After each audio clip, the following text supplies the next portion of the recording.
Boa noite para todos.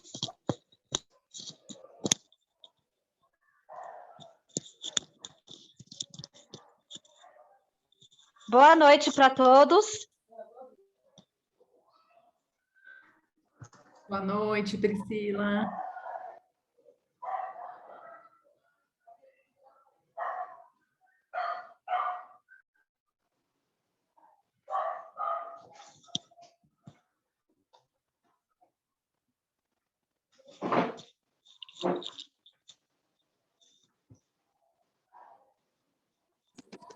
Estava testando aqui meu microfone.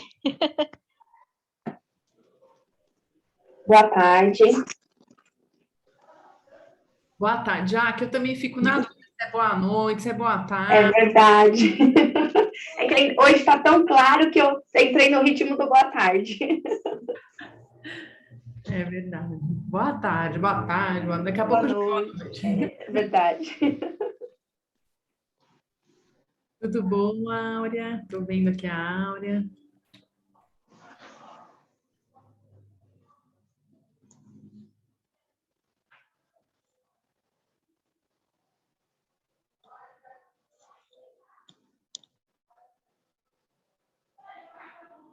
Tudo bem, e você?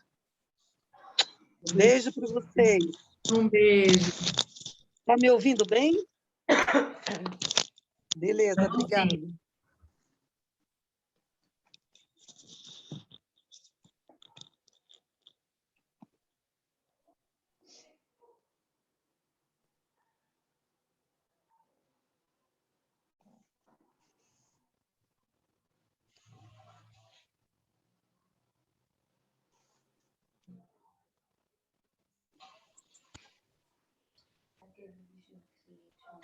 O Jaque, a gente espera um pouquinho, acho que umas 6h05 a gente começa, tá bom? Se quiser pegar uma aguinha, cafezinho. Tá ótimo. Os professores estão entrando, os alunos, os cuidadores, esse é bem bacana.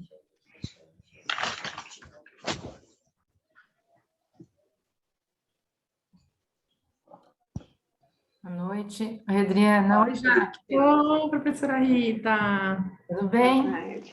Oi. Ô, Adriana, eu dividi uma apresentação da Jaque com a Flávia, tá bom? Que legal. Que especial. A Flávia daqui a pouco deve entrar também, mas ela vai falar na sequência da Jaque. Perfeito. Que legal. Que bom. Sabe, por aqui. Legal.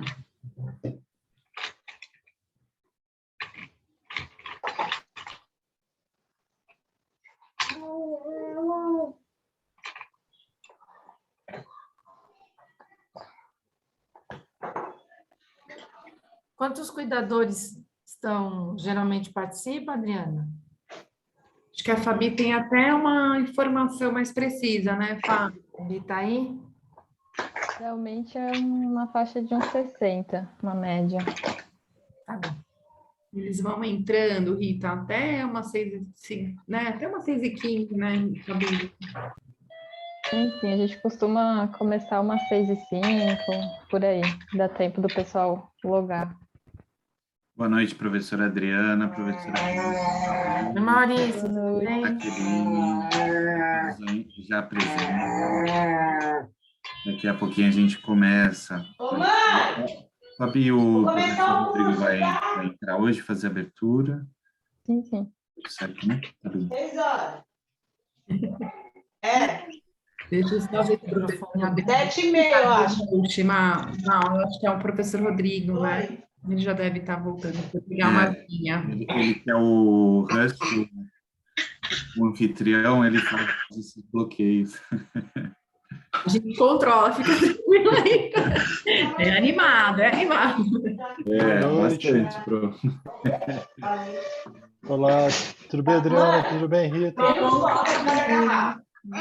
Rodrigo, tudo bem? Acho que tem que fechar alguns microfones. Estou fechando aqui um de cada vez agora. Desculpa, pessoal. Aproveitei para pegar um café aqui, fui ao banheiro. Eu esqueci que só eu consigo fechar os microfones, né?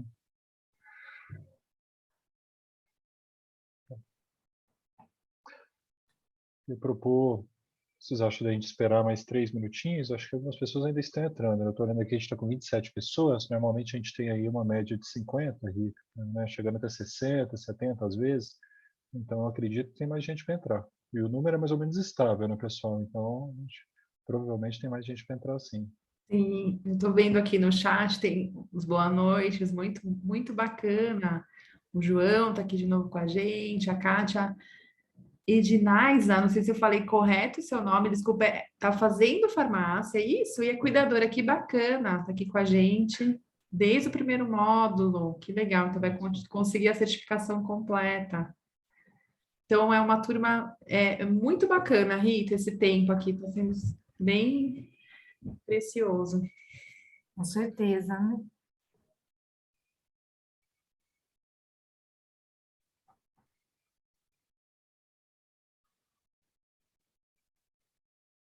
E é uma atenção maior ao cuidador em si, né? Não ao cuidado, né? Sim, exatamente. De certa forma, a gente veio trabalhando duas perspectivas, né, Rita? Né? Tanto em termos de cuidado ao idoso, como também o cuidado ao cuidador, né? Tá. Agora, esse módulo especificamente, a gente está focando mais na figura do cuidador. Do cuidador. Isso, acho que o Rolf esclarece até melhor. Então, esse é o módulo, a gente já trabalhamos, né, o olhar do idoso, agora é o do cuidador. Gastamos mais tempo, né, para olhar com o cuidador mesmo agora. Por isso que a Jaque preparou alguma coisa relacionada às escolhas alimentares do cuidador e a Flávia vai falar um pouquinho de hipertensão arterial, né? Ah, que legal. Ela vai falar um pouco dos cuidados relacionados à hipertensão e à má evolução da hipertensão, né? Uma aula incrível hoje, hein? Agradecer a Jaque, né, que mesmo estando afastada, se prontificou a manter o compromisso feito com a gente, né, de preparar essa apresentação e compartilhar com a Flávia, que está regularmente aí cursando. Esperamos que a Jaque volte, viu, Jaque? Vou falar isso na frente da coordenadora. Para fazer uma pressão, né, Igor? Para fazer uma pressão. É uma estratégia. Os desafios são muitos, mas a vontade de voltar tem que ser maior. Estou lutando para isso. Está se organizando, né, Jaque? Sim, com certeza. A pandemia mexeu na minha vida em todos os sentidos, né? Então, estamos, né, voltando agora, né, às atividades, aos poucos, acredito que vai dar tudo certo agora. Ai, que bom, que coisa boa. Muito bom, Jade. Tomara.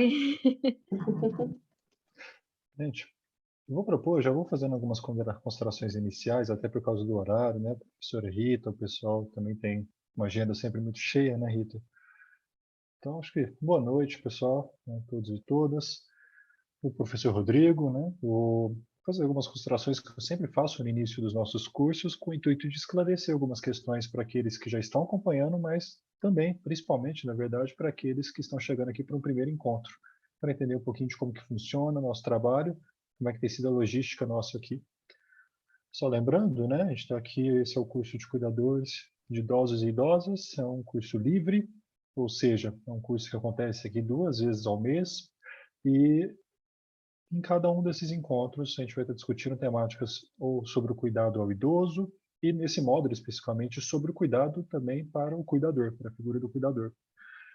Esses encontros, eles são independentes, então, por isso a ideia do curso livre, cada encontro ele tem aí um começo e fim, e vocês podem acompanhar então o módulo completo, como também, às vezes, podem acompanhar os encontros pontuais. Aí a gente emite uma certificação para cada um dos encontros e depois também uma certificação para quem acompanhou todo o processo. Sobre os certificados, como que a gente vai estar, como a gente tem trabalhado. Mas ao final de cada um desses encontros, a gente vai passar uma lista de presença apresentada a partir do Google Forms, onde vocês vão ter que colocar o nome, o e-mail, algumas informações básicas de identificação de vocês. A gente só consegue emitir a certificação para as pessoas que colocarem os dados, né, colocarem os dados corretamente. É muito importante, então, verificar se está tudo certo nesse form. Se tiver alguma dificuldade, sinaliza para a gente no chat, tá bom? Porque aí os nossos monitores, os alunos, né, o pessoal da comissão organizadora pode ajudar vocês com essas dificuldades, certo? Lembrando que nossos encontros eles têm a duração de 1h20, mais ou menos, né? Sendo que aí aproximadamente 50 minutos, 1 hora de fala do palestrante convidado, e depois a gente tem um momento para perguntas. Quem tiver perguntas ao longo da fala dos convidados, a gente pede para que escreva no chat, ou aguarde ao final, onde a gente vai pedir para que vocês abram o microfone, quem tiver algum questionamento, ou quem quiser compartilhar alguma experiência, pode ficar à vontade para fazer isso. Durante a fala, a gente pede apenas para que vocês mantenham o microfone desligado, certo?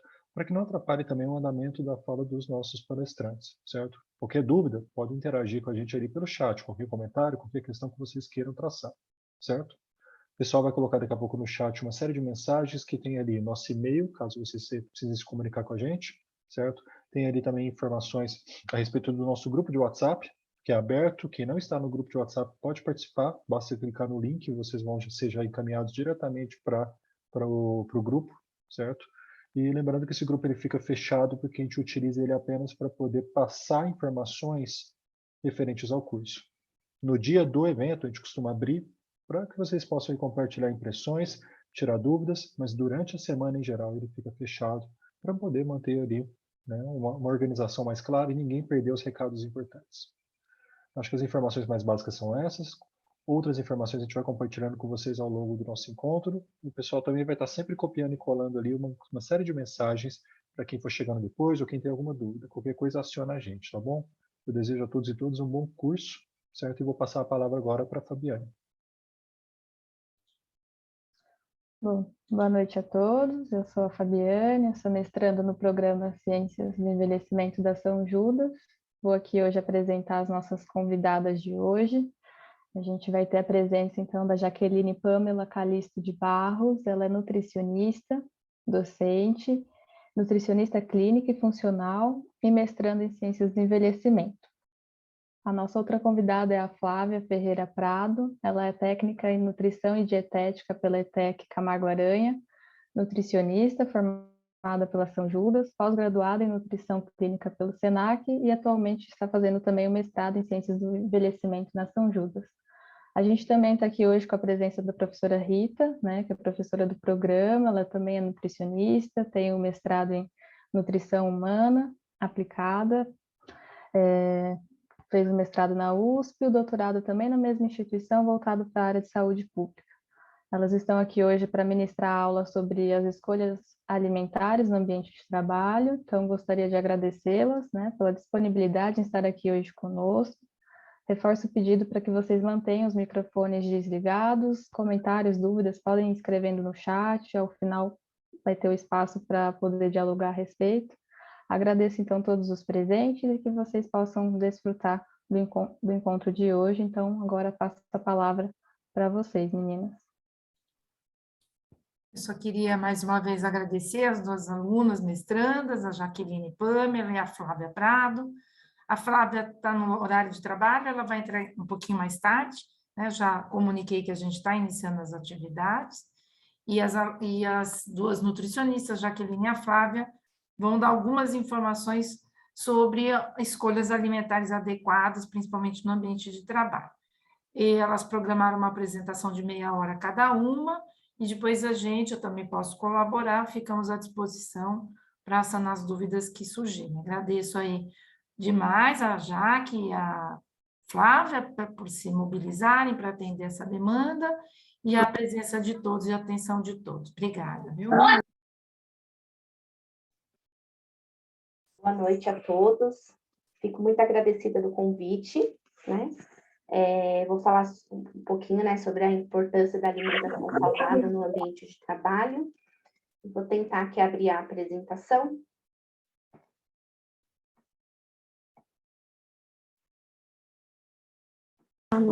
Pode.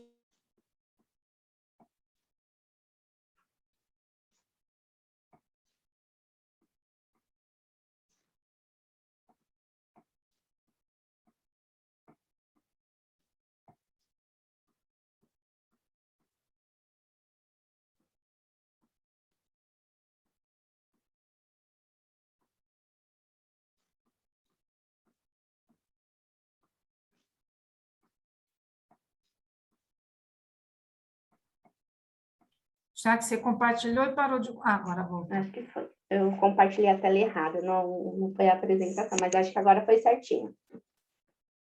Parece que sim, alimentação no ambiente de trabalho. Isso. Então, sou nutricionista, atualmente trabalho como docente, né, e num ambulatório de atendimento para pacientes dentro de uma universidade.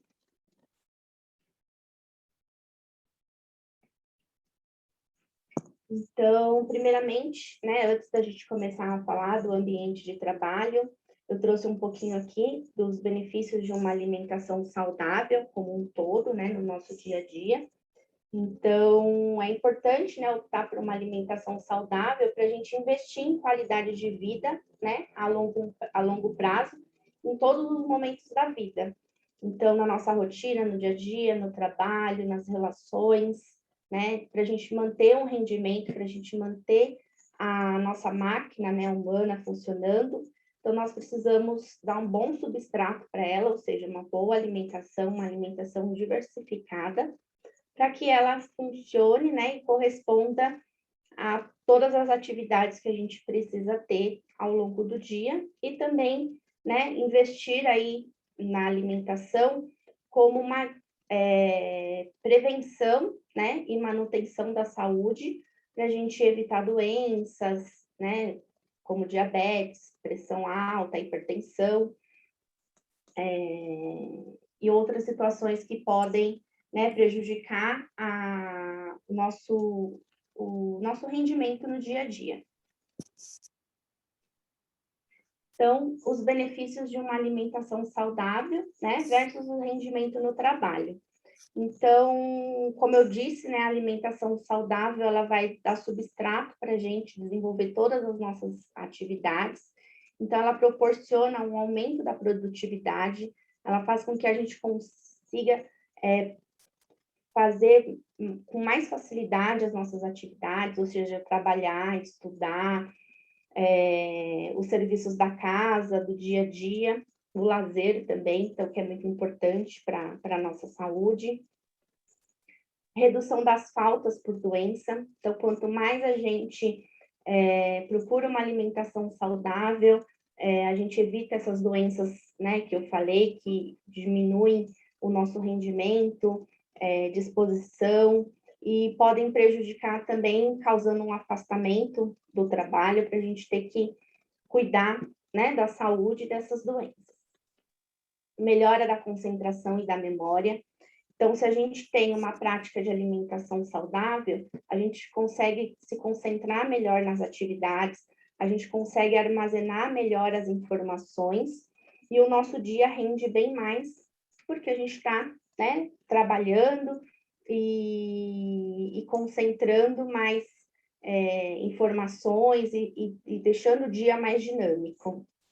Redução de estresse e ansiedade, né? Isso não falta no nosso dia a dia, né? São muitas tarefas, muitas informações, e a alimentação, ela ajuda a gente a regular os hormônios, ajuda a regular todo o funcionamento do nosso organismo. Então, se a gente tem o reforço aí de uma alimentação saudável, a gente consegue lidar bem melhor com toda a demanda que a gente recebe durante o dia, tanto de ansiedade, de pressão, né, às vezes de resolução de problemas, a gente consegue desenvolver com mais facilidade essas situações.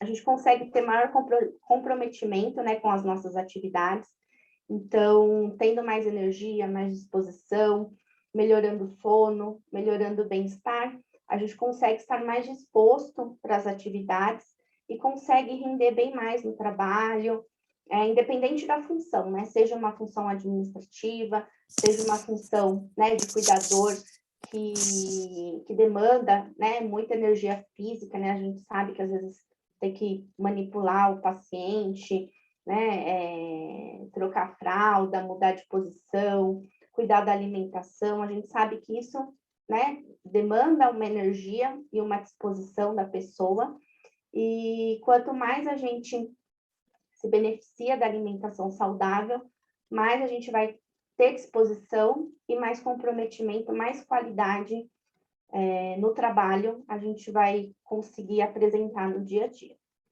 E a manutenção do bem-estar mental e físico. Então, quando nós consumimos todos os nutrientes, todas as vitaminas que o nosso corpo precisa para funcionar no dia a dia, a gente consegue, né, equilibrar melhor as atividades e as funções, e a gente consegue, né, agregar mais bem-estar físico e mental.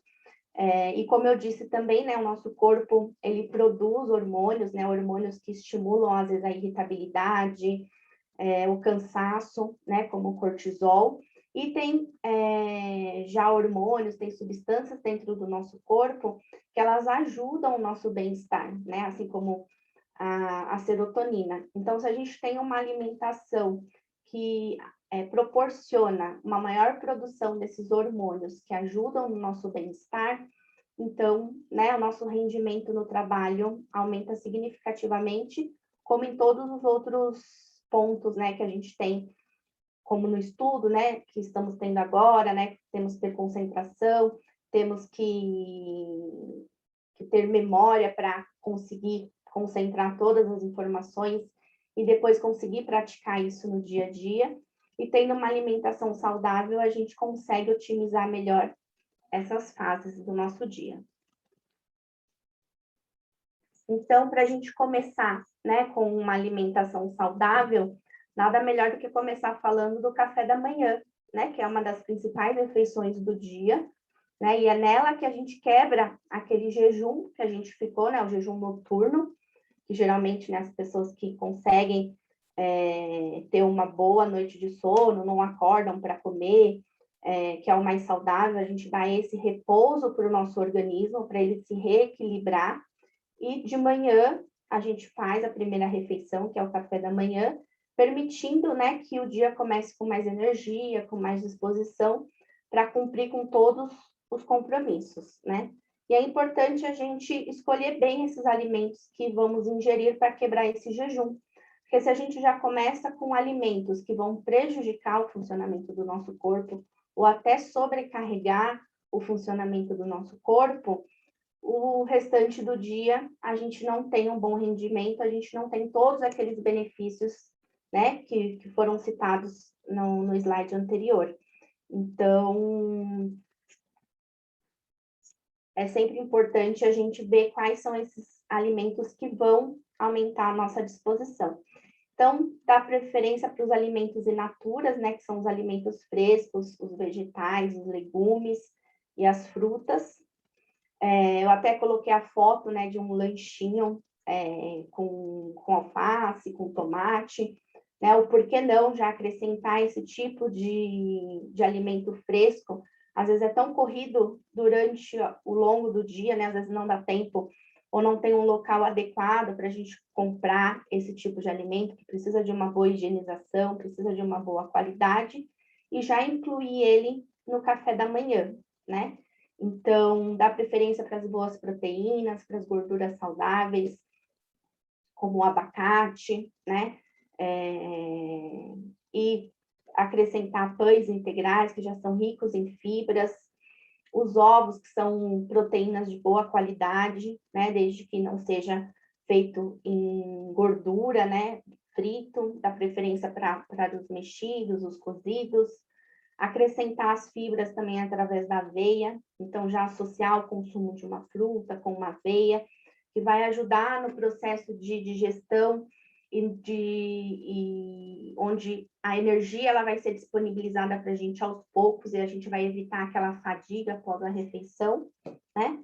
E também o consumo de leite e derivados, né? Então, para quem quer manter uma alimentação saudável, já no café da manhã, já para se preparar para o dia a dia, preferir esses tipos de alimentos que vão dar mais disposição, né?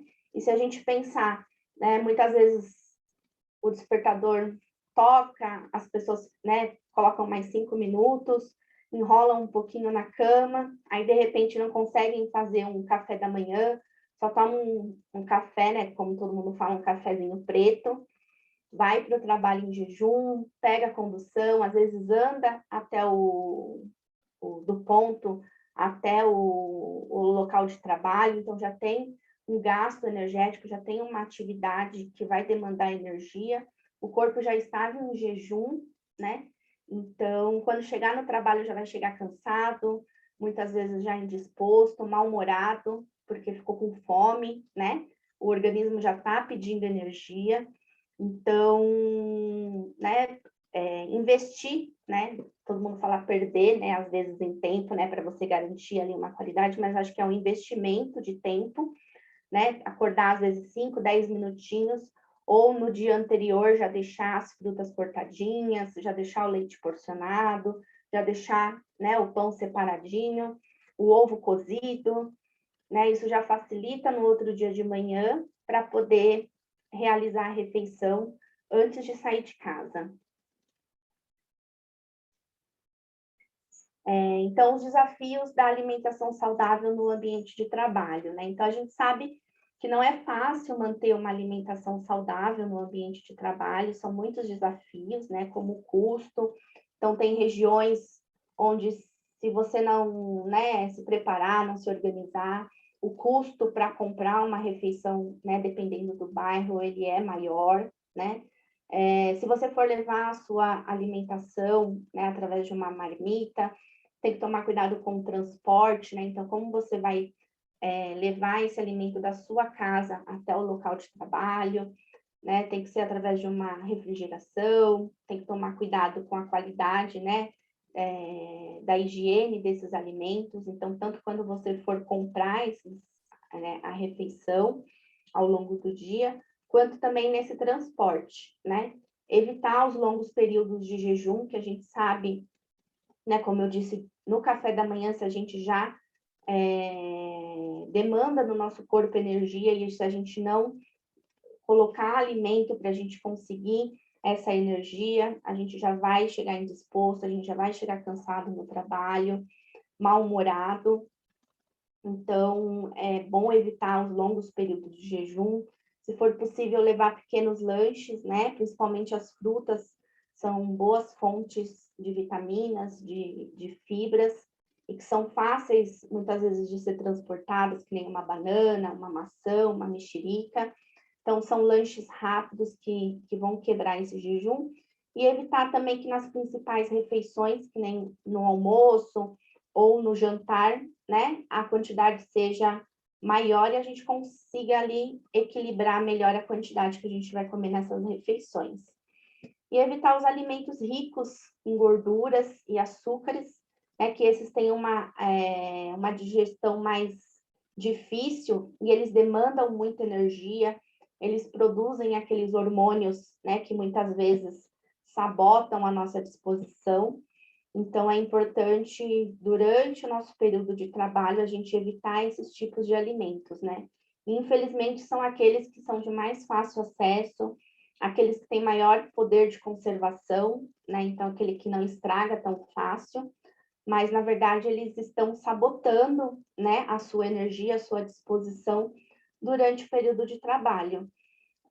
Às vezes tem festinha, né? Tem comemorações, o pessoal leva, né, a refeição, às vezes um pouco mais, né, com composição de gordura, açúcares, então bolo, docinhos ali para comemorar com o pessoal.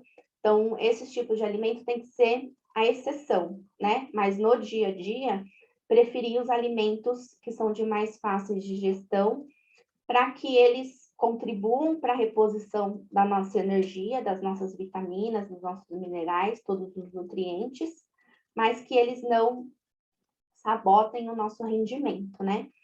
E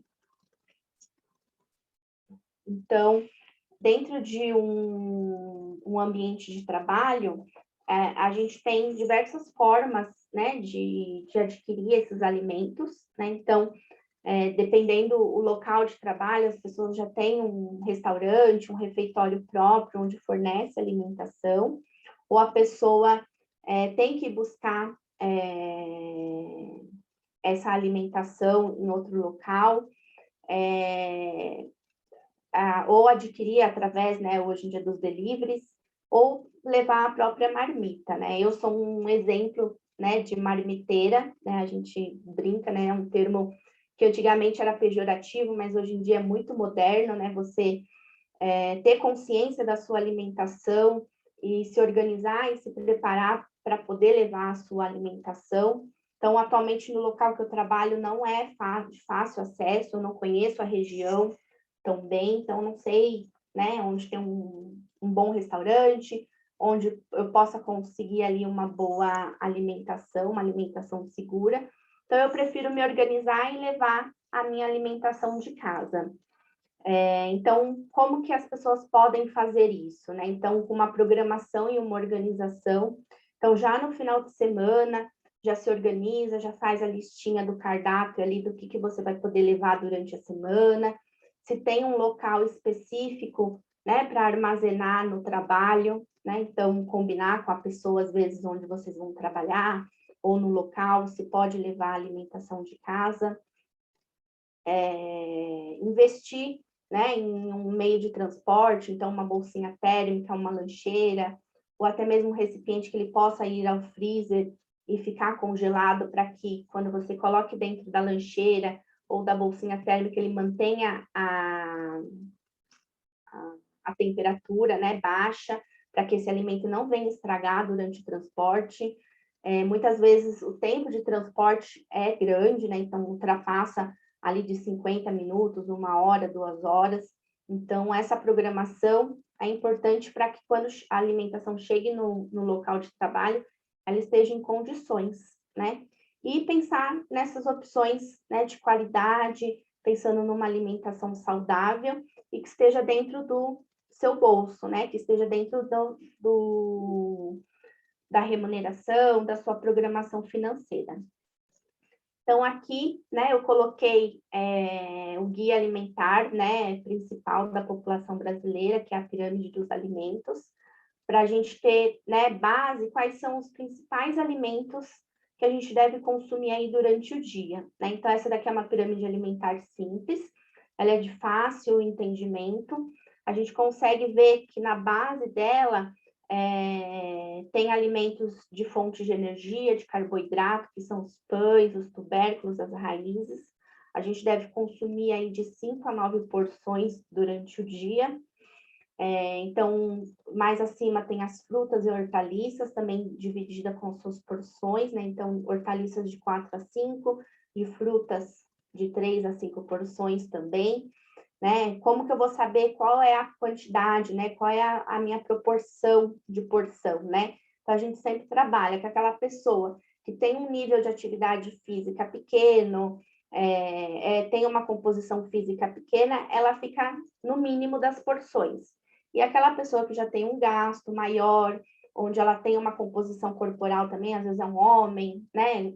Com uma altura e um peso maior, ele pode, né, utilizar o número de porções maiores também. Uma porção de leguminosas, né, que são os feijões, esses grãos, né, que eles são parte importante aí para compor a quantidade de proteína do nosso dia. Leites e derivados também, né, as carnes e os ovos também são fontes de proteína para o nosso dia, que são importantíssimas, né, para a produção desses hormônios que a gente falou de bem-estar, como a serotonina, os óleos e as gorduras, né? Então, geralmente a gente utiliza já no preparo dos alimentos, né? E os açúcares e doces a gente deixa aí de 1 a 2 porções por dia, né? Ou eventualmente de preferência, porque se a gente acaba consumindo algum alimento industrializado, né? Por praticidade ou por conta da conservação, esse alimento provavelmente ele já deve ter também, né, uma concentração de gordura ou de açúcares, então ele já faz parte desse número de porções. Então, sempre preferir os alimentos in natura, os alimentos frescos, né, como disposto na pirâmide dos alimentos, e evitar os alimentos industrializados, os ultraprocessados, né, que são aqueles que quando a gente vai no mercado, a gente olha a lista de ingredientes, né? A gente nem reconhece os nomes daqueles ingredientes, geralmente são listas grandes de ingredientes, com aditivos químicos, com corantes, que acabam prejudicando também o funcionamento do nosso corpo, né? E diminui o nosso rendimento, diminui a nossa concentração, né? Sendo que os alimentos naturais, eles colaboram, né, para o funcionamento do nosso corpo. Então, se a gente quer produzir, se a gente quer ter benefícios ao longo do dia, o adequado é a gente consumir mais os alimentos frescos. Aqui eu coloquei algumas dicas, né? Então, realizar um intervalo para fazer as refeições. Então, muitas vezes as pessoas acabam não fazendo uma pausa para a alimentação. Isso é ruim porque a gente muitas vezes não faz com que o nosso organismo perceba que estamos se alimentando naquele momento e não produz, né? Não faz uma boa digestão porque o corpo está em outra atividade, né? Então, o importante é sentar, reservar uns minutos para a refeição, mastigar bem os alimentos para colaborar tanto para a absorção dos nutrientes, para essa digestão e para a absorção e aproveitamento desses nutrientes, para a gente sentir textura, sentir sabor. Então, é muito importante fazer essa reflexão, essa atenção enquanto estamos alimentando, para o nosso corpo perceber, né, que está recebendo o alimento e trabalhar para essa digestão e para essa absorção. Evitar os alimentos ricos em gorduras e açúcares, então eu reforcei aqui novamente, né? Eles são sabotadores do nosso rendimento durante o dia, eles são ricos em energia, mas é um pico, né, para o nosso organismo, é um pico de gordura e de açúcar, e depois o nosso organismo demanda muito tempo para fazer toda a digestão desse alimento, e faz com que a gente tenha depois uma sensação de sono, de cansaço, né? Como sobremesa, né? Aquelas pessoas que têm necessidade de comer um docinho depois do almoço, preferir as frutas, né? Que já vão deixar o adocicado ali na refeição e vai amenizar essa sensação. E evitar, né, os doces como um todo, né? No dia a dia, e o café, né? Então, o café, ele contribui aí para a quantidade de açúcar, né, durante o dia, se ele for adoçado. Então, procurar adoçar o mínimo possível, né? E o recomendado seria aí, né, de 2 a 3 xícaras de 50 ml, de 30 ml, durante o dia também, para aumentar a disposição. Falar um pouquinho também da ingestão de água, né? Então, o mínimo recomendado pela OMS, né, a Organização Mundial da Saúde, seriam de 2 litros de água por dia para o indivíduo, mas a gente sabe que isso é muito variável, então, num dia de calor, num dia de muito esforço físico, num dia, né, estamos em épocas de tempo seco, então, esse aumento no consumo de água deve ser proporcional. Sempre procurar uma água de boa qualidade, né, ou em filtros, bebedouros, ou água mineral. Sempre andar, né, com a sua canequinha, com a sua garrafinha, para otimizar, e colocar metas, né? Então, se eu sei que eu tenho que beber 2 litros de água, posso reservar uma quantidade para o café da manhã, uma quantidade para quando eu chegar em casa, e sei que durante o dia, no meu ambiente de trabalho, eu preciso tomar, vamos supor, 2 garrafinhas de 500 ml para atingir 1 litro. Então, eu fazendo essa divisão ao longo do dia, eu consigo saber, né, que eu estou garantindo ali minha boa hidratação. Sendo que um dos principais sintomas da desidratação, que é quando o nosso organismo não tem a água, é o cansaço, é a fadiga, né? E depois vem dor de cabeça, vem outros sintomas. Então, a falta de água, ela também pode sabotar, ela pode contribuir para esse cansaço durante o período de trabalho. E algumas dicas também para o jantar e ceia. Então, para a gente ter um bom rendimento, né, durante o dia, a gente precisa ter um bom descanso. Então, quando a gente chega em casa, é importante a gente se preocupar com a alimentação também, né? Então, preferir aqueles alimentos de fácil digestão, né, que vão contribuir ali, o arroz, o feijão, a salada, né, mas evitar aquelas carnes mais gordurosas, ou em preparações que sejam fritas, embutidos, né, salsicha, linguiça. e preferir, né, aqueles alimentos, né, eu falo que mesmo que seja um ovinho cozido, é mais saudável do que um embutido, uma linguiça, uma salsicha. Se alimentar pelo menos, né, quem consegue 2 horas antes do horário de se deitar, para que o organismo consiga fazer a digestão, e quando acontecer o repouso, né, quando a gente for dormir, o nosso organismo não está concentrado na digestão e conseguir fazer um repouso adequado. Em relação também aos chás, né, então, às vezes as pessoas trabalharam o dia inteiro, chega aquela ansiedade, aquele cansaço, querem beliscar alguma coisa. Então, né, fez a refeição 2 horas antes de dormir e ainda sente a necessidade de consumir mais algum alimento, né? Então, preferir os chás, evitar adoçar esse chá. Então, chá de camomila, erva doce, cidreira, que são aqueles chazinhos que ajudam a gente a se acalmar. E a ingestão de frutas, né? Então, já se sabe hoje em dia que tem algumas frutas que elas têm o benefício de ajudar o nosso corpo a relaxar. Então, a banana, a maçã, o kiwi, elas têm propriedades, elas têm substâncias que ajudam no nosso repouso. E obrigada.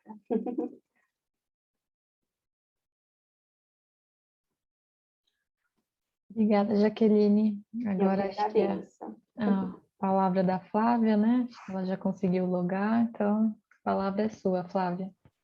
Boa noite, gente. Tudo bem? Cheguei um pouquinho atrasada, mas deu tempo. Vou começar a apresentação aqui da tela para a gente papear um pouquinho. Vocês conseguem me ouvir bem? Tranquilo? Sim. Vocês já conseguem ver minha tela? Sim, mas não está no modo apresentação, Modo ainda não, apresentação. Flávia. Ela está... Agora sim. Agora foi. Então tá bom, gente. Começar me apresentando um pouquinho. Meu nome é Flávia, eu sou nutricionista clínica e eu faço mestrado em Ciências do Envelhecimento pela Universidade de São Judas. Então eu vim conversar um pouquinho com vocês sobre a hipertensão arterial. Então a gente vai falar um pouquinho aqui do conceito da hipertensão, dos instrumentos que a gente usa para fazer essa medição, os fatores de risco, as consequências da hipertensão arterial, as medidas de prevenção, o tratamento e a alimentação, que a mais comum é a dieta DASH. Então, a hipertensão arterial, o que ela é e como ela se identifica? A gente mais conhece a pressão arterial, né, hipertensão, como pressão alta. Ela é uma doença crônica que é não transmissível, né? Então ela não passa de uma pessoa para outra, e ela é caracterizada pelo aumento da pressão diastólica e sistólica, que é o movimento que o coração faz de receber e expulsar o sangue para a circulação toda. Então, essa pressão alta, ela acaba sendo um fator de risco para o desenvolvimento de diversas doenças cardiovasculares, que a gente sabe que está aumentando muito na população atual. Então, uma pressão que é considerada normal seria uma pressão aí de 12/8. E a pré-hipertensão, que a gente já começa a se preocupar e fazer um acompanhamento cardiológico, seria aquela pressão que está oscilando entre 13/8. Já considerada a hipertensão em estágio 1, é uma pressão de 14/9 ou 15/9. Uma hipertensão em estágio 2, 16/10 e 17/10, e uma hipertensão em estágio 3 maior que 18/11, que aí são os casos mais graves de hipertensão. Então, como que se realiza essa medição da pressão arterial? Ela deve ser medida por médicos ou outros profissionais da saúde que estejam treinados para realizar a medição da maneira mais correta possível. Esse paciente ele tem que estar em repouso de pelo menos 5 a 10 minutos para garantir que os batimentos cardíacos estejam desacelerados e que a pressão esteja mais normal possível, sem realizar atividade física 30 minutos antes, e deve deixar o braço livre, né, sem uma camisa aí interferindo entre o aparelho e a pele. E também ficar em silêncio durante a medição, ele não pode ficar conversando, senão isso vai alterar também a medida da pressão. Entre os instrumentos aí que a gente tem o esfigmomanômetro, que é aquele manguito que a gente usava lá bem antigamente, que está sendo perdido mais o uso, né? Então, o médico acaba utilizando aqui a ausculta junto com o manguito de pressão. O medidor digital de braço, em que o manguito fica aqui no antebraço do paciente, né? E aí esse medidor digital também dá os batimentos cardíacos do paciente, né? A frequência. E o medidor digital de pulso, que a maioria aí dos brasileiros já tem em casa para fazer as medidas de pressão, que também a gente utiliza. Tem alguns exames para acompanhamento, né, que o cardiologista às vezes pede para verificar como que está a pressão e se realmente o paciente está com hipertensão. Então, a gente tem um mapa, que é a monitorização ambulatorial da pressão arterial, né? Então, o paciente fica com esses eletrodos aqui grudado no corpo e com o aparelhinho pendurado, né? Às vezes fica pendurado no pescoço ou coloca no bolso da calça. E aí a recomendação é que ele fique pelo menos 24 horas com esse aparelhinho. Então, ele permite a medição em condições de vida normal. Então, o que significa isso? Ele vai lá de manhã, coloca o aparelhinho e aí a vida normal. Ele sai, ele vai trabalhar, ele faz as atividades dele, volta para casa, dorme e esse aparelhinho continua aí medindo durante a noite. Então, isso acaba avaliando a variabilidade da pressão arterial, né? Então, quanto que essa pressão está variando aí durante o dia. Ele tem um custo um pouquinho elevado, né, por conta de ser um aparelhinho aí que fica automático, né, 24 horas, e ele pode ser desconfortável, né, do paciente ficar com esses eletrodos, ficar aparecendo às vezes o aparelhinho. Então, esses são alguns prós e contras desse exame. A gente tem um outro exame também, que é a MRPA. Ela é a monitorização residencial da pressão arterial. Ela é considerada de baixo custo e disponível facilmente. Como que funciona esse exame? Ele faz a medição em domicílio, então o paciente pega esse monitor de pressão digital, que é com manguito no antebraço, e é o paciente que vai fazer essa medição conforme o pedido médico, né? Então, normalmente o médico passa uma escalinha de quanto em quanto tempo que o paciente tem que fazer essa medição, e aí ele senta e faz a medição com calma. E isso faz com que o paciente seja envolvido no tratamento dele, envolvido na medição, e aí faz, às vezes, com que tenha uma maior adesão ao tratamento, para o paciente estar indo lá, tá ativo nesse tratamento, tá vendo se a pressão tá boa, ele se empolga, então ele fica com uma maior aderência. Ele mede apenas a pressão arterial em repouso, né? Porque o paciente tem que ir lá, parar, sentar. Então, não vai medir, por exemplo, no trabalho, quando está um pouquinho corrido ou um pouquinho estressado. E ele não faz a leitura noturna, né? Porque o paciente normalmente não vai ficar acordando durante a madrugada para fazer a medida da pressão. Então, se a gente for falar um pouquinho de fator de risco, né? O que leva a pessoa a desenvolver essa hipertensão? Então, tem vários fatores aí que podem levar a uma hipertensão em qualquer um de nós. Então, o fator genético, o histórico familiar, né? Entre mãe, pai, avó e avô, conta em torno de 30% a 50% no desenvolvimento da pressão arterial elevada. A idade, né? Então, o envelhecimento, ele predispõe ao enrijecimento, né? Que é o endurecimento dessas grandes artérias que a gente tem no corpo. Isso faz com que prevaleça cerca de 65% da hipertensão quando as pessoas passam acima de 60 anos. Então, a idade avançada já predispõe ao desenvolvimento da hipertensão. O sexo também, a gente sabe que em ambos os sexos a predisposição à hipertensão aumenta e a prevalência aí é em torno de 61,5% para mulheres e 68% para homens, na faixa etária de 65 anos ou mais. O sobrepeso e a obesidade, né? A gente sabe que esse aumento de peso, a oscilação de peso, né? Ficar ganhando muito peso tem uma relação direta com o aumento da pressão arterial. A ingestão elevada de sódio, né? Então, esse consumo excessivo de sal de cozinha, que é o sal que a gente coloca para temperar, ou até o sódio alimentar, que vem dos alimentos industrializados, aquele consumo direto, também predispõe ao desenvolvimento da hipertensão. O sedentarismo, né, que é a falta de uma atividade física simples, como uma caminhada leve, pelo menos de 30 minutos, também predispõe ao desenvolvimento da hipertensão. O álcool e o fumo, né, que sempre vem junto com outros fatores também, que envolvem também a alimentação, culminam ao desenvolvimento da hipertensão.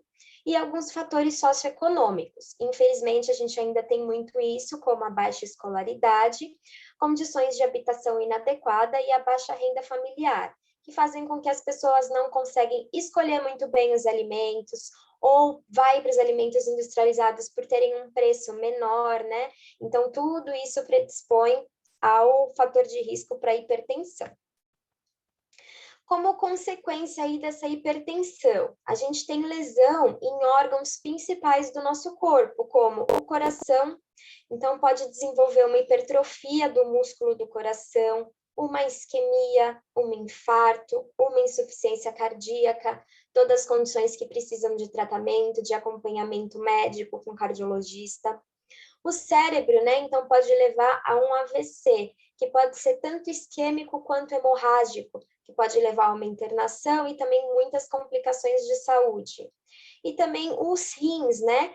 Ele faz o desenvolvimento da doença renal crônica, que se não for acompanhado por um nefrologista, pode levar à falência renal e aí o paciente acaba entrando em hemodiálise, uma terapia renal substitutiva, né? Então, a importância da gente controlar a pressão arterial para justamente não desenvolver essas consequências.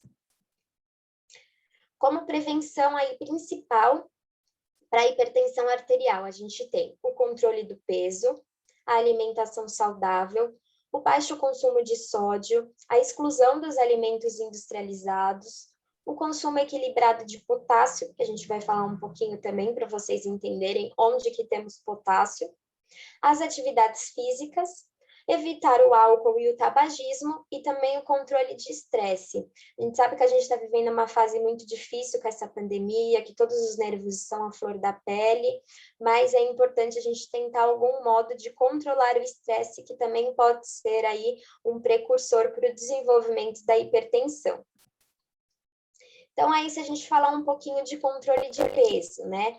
Alcançar sempre o peso ideal com acompanhamento profissional. É o profissional nutricionista aí que vai te acompanhar numa reeducação alimentar, para a gente verificar quanto peso que o paciente pode perder. Então, tem que ser sempre feito com acompanhamento. Não posso simplesmente ir lá parar de comer tudo, que vai ficar fraco, vai passar mal. E aí, a gente tem o objetivo sempre de diminuir a gordura corporal.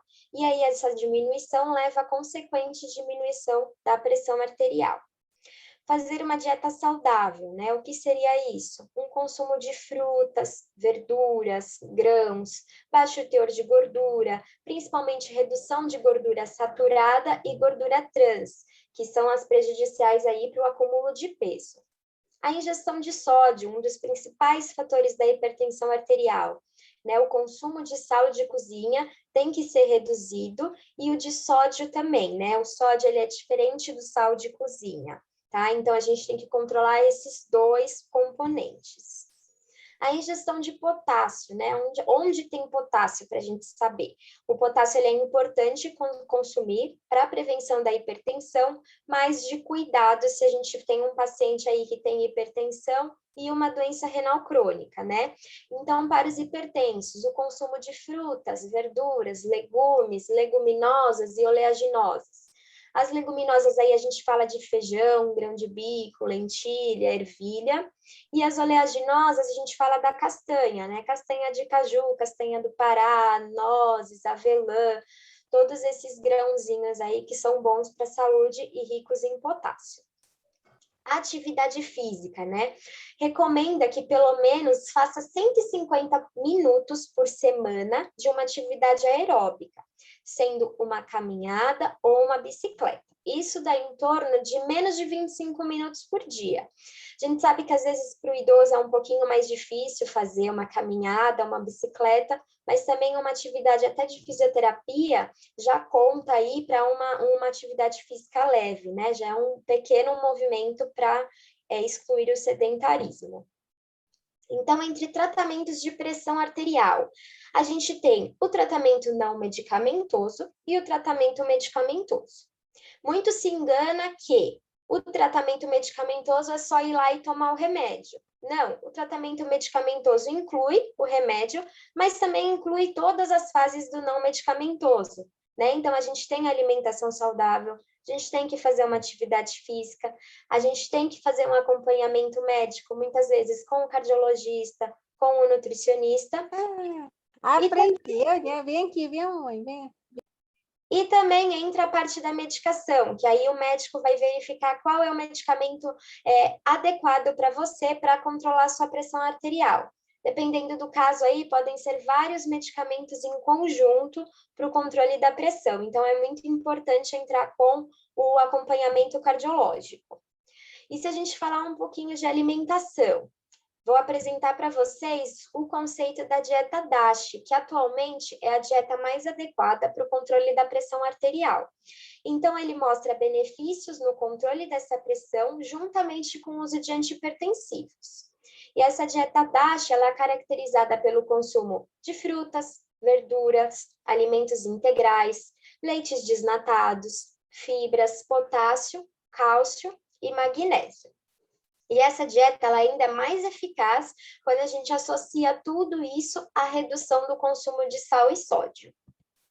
Então, se a gente for falar um pouquinho dos ingredientes aí dessa dieta que tem que ser equilibrada, a gente fala um pouquinho de cereais, que fornecem energia para o nosso corpo, como pães, grãos integrais, arroz, e a gente sempre dando preferência para o alimento integral. Então, vai comer um pão, dá uma preferência para um pão integral, o arroz dá preferência para arroz integral, um macarrão, preferência para o macarrão integral.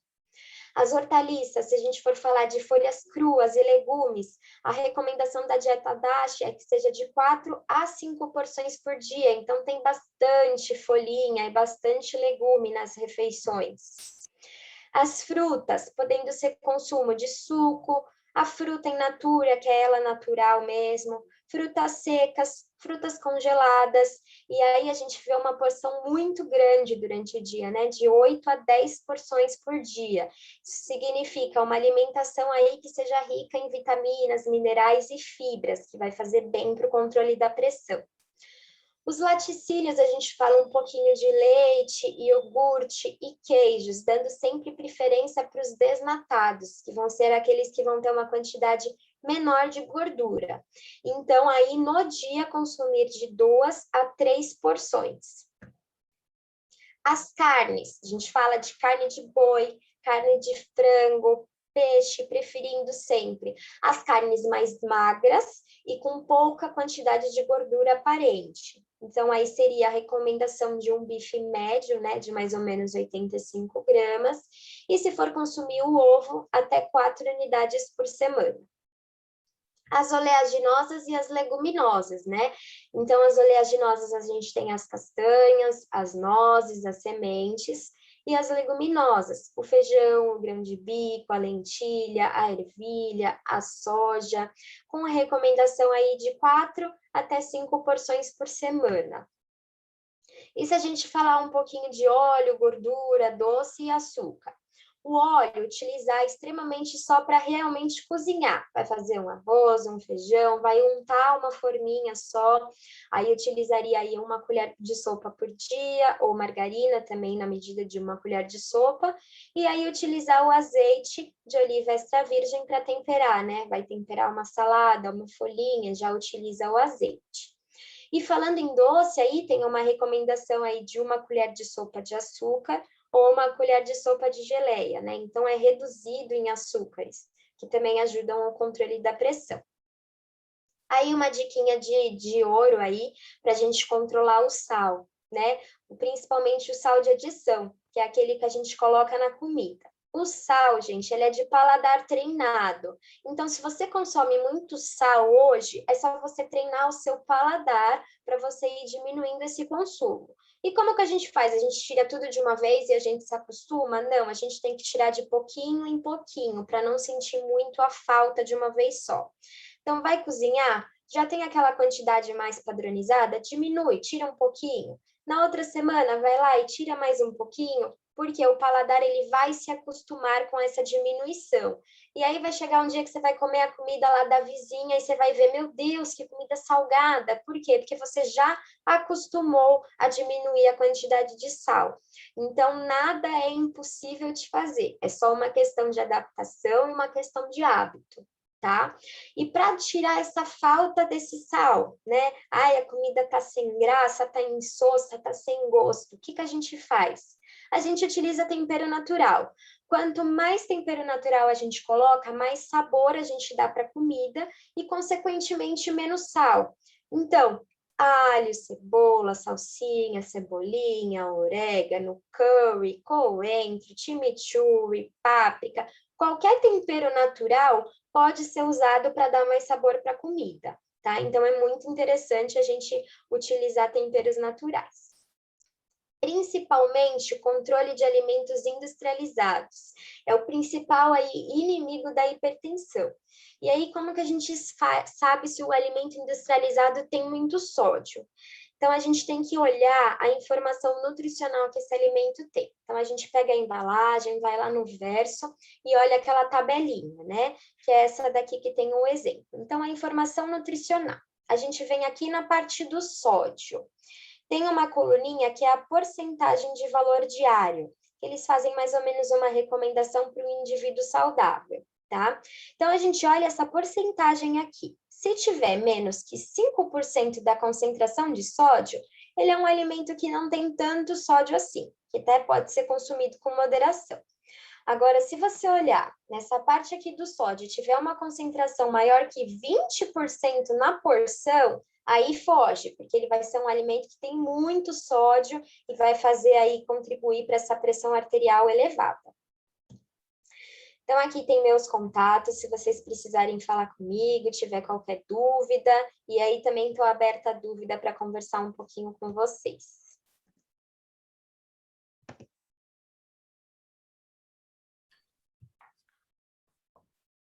Muito obrigado, Flávia. Professora Rita, você ia fazer algum comentário? Perdão? Não, e agradecer. Acho que tá no mudo. Fica à vontade, professora. Tá, professora, acho que você colocou no mudo, peço perdão. Ah, desculpa, eu tinha fechado. Não, eu queria agradecer também a Flávia pela apresentação, dizer que a Jaqueline, a Flávia e eu também estamos à disposição para as dúvidas. Perfeito. Acho que já aproveitar para agradecer aqui a professora Rita, Flávia, né, por todas as contribuições que vocês trouxeram para a gente, Jaqueline, né, acho que muito enriquecedoras. Temos aqui uma série de comentários no chat, muitas perguntas aqui, né, muitas dúvidas, né, e muitos elogios também à apresentação de vocês. Agora, Maurício, você pode me dar uma ajuda aí com as perguntas? Com certeza, professor. Bom, em primeiro lugar, parabéns à aula de hoje. Tanto a Jaqueline quanto a Flávia, muito obrigado. Foi extremamente esclarecedora. Faço um monte de coisa errada, confesso. Mas vamos às perguntas. Bom, inicialmente, né, claro, como professor, nós só reafirmando, né, tem muita parabenização, agradecimento aqui para vocês, tá? Eu vou começar com algumas perguntas, eu vou consolidar um pouco. Flávia Rezende, Priscila Áurea, né, tratam sobre a questão dos alimentos que dão mais energia e disposição para o corpo, e aí citaram, né, então gostaria de saber sobre esses alimentos, e o que dizer do café, se ele evita o Alzheimer, se isso é verdade, café com açúcar, sem açúcar, né, trouxeram essa questão aí, se puder falar um pouquinho. Oi, Maurício. Então, respondendo as perguntas referentes ao café, o café, a recomendação, né, como eu falei durante a apresentação, são de, no máximo, 3 xícaras, né, por dia. Lembrando que a xícara, né, como eles mensuram essa quantidade, essa indicação, seriam de até 50 ml, né, cada xícara. Então, daria em torno de 150 ml de café. O café, ele ajuda na concentração, ele ajuda na disposição, né? Então, se a pessoa conseguir metabolizar bem essa cafeína, ela consegue absorver bem os benefícios do café. O importante é não ultrapassar essas porções para não aumentar a produção de hormônios estimulantes, né, como o cortisol, e aí depois atrapalhar o sono, aumentar a irritabilidade. Então, moderar nas porções, né? Se a gente seguir aquelas regrinhas de alimentação saudável, a gente já vai ter uma disposição natural do nosso corpo, então a gente não vai ficar tão dependente do café para, né, ficar mais esperto durante o período após o almoço. Então, se a gente mastigar bem os alimentos, evitar os alimentos gordurosos, naturalmente a gente não vai ter aquele cansaço após as refeições. E em relação ao açúcar, muitas pessoas já estão acostumadas, né, a colocar grandes quantidades de açúcar no café. Então, a minha recomendação, né, é pontual, às vezes, de cada nutricionista, mas eu gosto de trabalhar com uma redução gradativa, treinar o paladar, né? Assim como a Flávia falou, a gente consegue treinar o nosso paladar. Então, se a gente ter o costume de adoçar todo o café que a gente prepara, com uma quantidade, né, que a gente nem consegue quantificar quanto foi de açúcar ali na preparação, se a gente deixar para fazer adoçar o café ali na xícara, quando a gente porciona os 50 ml, então se a gente estava acostumado com uma colher grande de sopa, a gente reduz ali durante uma semana para uma colher de sobremesa, depois reduz para uma colherzinha de café, e assim a gente vai treinando o nosso paladar, né? E fazendo com que a gente se acostume com o sabor amargo da bebida, né? Porque o café é uma bebida amarga e é a melhor opção para a gente aproveitar os benefícios do café. E com relação ao Alzheimer, né? Por aumentar o nível de concentração, tem alguns estudos que falam que o café nessas quantidades adequadas ajudam também a estimular a memória. A gente consegue esses benefícios também, desde que a quantidade, né, não seja ultrapassada das 3 porções por dia, no máximo, né, de 30 a 50 ml. Perfeito, muito obrigado, Jaqueline. Altamente esclarecedor, né? Tem que apurar o paladar, né? Na verdade, para sentir realmente o aroma, o sabor e o aroma dos alimentos naturalmente, né? Eu sou um exemplo disso, né? Minha avó, meu avô, eles tinham o hábito de beber café na infância na casa deles, né? E era aquele café muito adoçado. E fui treinando meu paladar, né? Depois de nutricionista, né? Depois de saber, né, o quanto é prejudicial para a saúde o consumo excessivo de açúcar. E hoje em dia eu não consigo mais, né, consumir o café da minha avó, infelizmente, né, porque é uma memória afetiva, mas eu sinto dificuldade, porque ela coloca muito açúcar, né, a gente conversa com ela, né, já diminuiu bastante, mas mesmo assim eu ainda sinto essa dificuldade por já ter conseguido treinar o meu paladar. Poxa, muito legal. Bom, vou trazer um outro questionamento, também vou fazer uma junção, tá?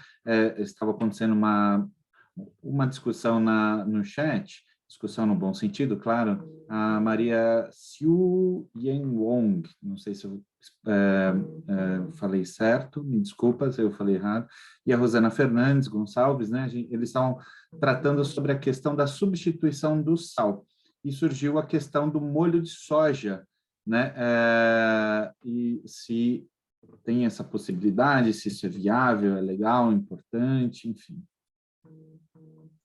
Lembrando aí, a gente fala de molho de soja, a gente também fala um pouquinho de shoyu. Eles, querendo ou não, são alguns alimentos industrializados, né, que a gente usa para temperar comida. A gente fala também um pouquinho de sazon, caldo quinoa, às vezes coloca ketchup, mostarda. Esses alimentos, por serem industrializados, contêm conservantes que são aditivos à base de sódio, tá? Então, querendo ou não, mesmo que uma quantidade bem pequenininha, isso pode alterar também, se juntar um pouquinho de molho de soja que coloca numa carne, um pouquinho de molho de soja que coloca num legume, isso vai somando ao longo do dia e pode ser prejudicial. Então, o melhor mesmo é os alimentos naturais que são secos, que a gente compra na feira ou no mercado que vende de orégano mesmo. Um sal de ervas também é interessante fazer, que é uma mistura de vários temperos naturais com um pouquinho de sal. Então, eu prefiro que o paciente consuma os temperos naturais do que colocar o molho de soja para tempero. Perfeito, muito obrigado.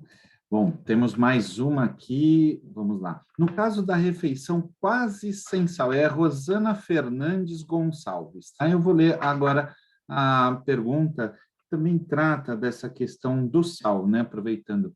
No caso de refeição quase sem sal e diminuição de açúcar, pode ter alguma alteração no organismo por falta ou excesso de um dos dois? Rosana, ó, quando a gente fala assim de tirar tudo de uma vez ou colocar muito, sempre o excesso e a falta podem fazer mal para o organismo. Tudo é uma questão que a gente fala na nutrição de equilíbrio, uma questão de balanço, né? Porque o organismo, com as diversas reações metabólicas aí que a gente tem, reações químicas, a gente precisa de um pouquinho de energia, que vem um pouquinho do açúcar, o equilíbrio do sódio e do potássio que a gente tem no organismo. Então, pelo menos o mínimo a gente tem que consumir para o organismo também funcionar aí de uma forma boa, só que o excesso vai trazer malefícios, como o desenvolvimento de uma diabetes, o desenvolvimento da hipertensão, o desenvolvimento da obesidade, do sobrepeso. Então, tudo tem que ser de forma moderada e equilibrada. De preferência com acompanhamento nutricional, médico, tá? Tudo de forma equilibrada. Nem tira tudo de uma vez e nem come muito. Nossa, muito legal. Caramba. São coisas para a gente pensar, né? E começar. Se quer ter uma alimentação saudável, tem que começar certinho. Por isso que é muito importante procurar o profissional, né, da área que é o nutricionista, para auxiliar a gente justamente a fazer essa readequação alimentar, né? Eu tenho uma última mensagem aqui no chat, da Rosana Fernandes Gonçalves, perguntando: chá mate é benéfico? O chá mate, ele tem, né, compostos, né, bioativos ali que estão parecidos com o café, né, eles apresentam também a cafeína, então eles vão estimular o nosso organismo, então ele entra como uma bebida energética também, né, assim como o chá preto, o chá verde, então devem ser consumidos com moderação, e geralmente na mesma quantidade que o café. Então, se nós temos aí 3 xicrinhas, né, de café ao longo do dia, a gente pode intercalar, né? Então, 2 de café, 1 de chá, ou, né, na proporção que for mais adequada aí para o paladar. Mas é benéfico, sim, né? Ele estimula, ele também aumenta a concentração, aumenta a energia, a disposição. Então, ele pode ser consumido, sim, mas com moderação. Muito legal. Professor Rodrigo, eu acho que tem mais uma que surgiu agora, da Tatiana da Rocha Brito. Dá tempo de falar? Acredito que sim, né, pessoal? Podemos finalizar com essa pergunta, então? Pode ser? Eu acredito que sim, não vejo problema. Bom, vocês já trataram realmente do assunto, a Flávia falou sobre aquela questão do tempero, né, de ervas, né, para substituir o sal, mas a Tatiana da Rocha Brito, ela faz a seguinte pergunta, ela pergunta qual que é o melhor sal que vocês indicariam, sal marinho, sal rosa, tipo de sal, no caso, se fosse utilizar o sal, né? Eu recomendo para os pacientes utilizar o sal de cozinha normal, tá? A gente acaba gastando muito dinheiro com sal rosa, sal do Himalaia, que acaba tendo a mesma propriedade aí de salgar o alimento, tá? Então, usar o sal de cozinha normal em poucas quantidades. A gente fala um pouquinho também para paciente hipertenso de substituir o sal de cozinha normal pelo sal light, sal diet, slim, que eles reduzem o sódio na composição e colocam potássio.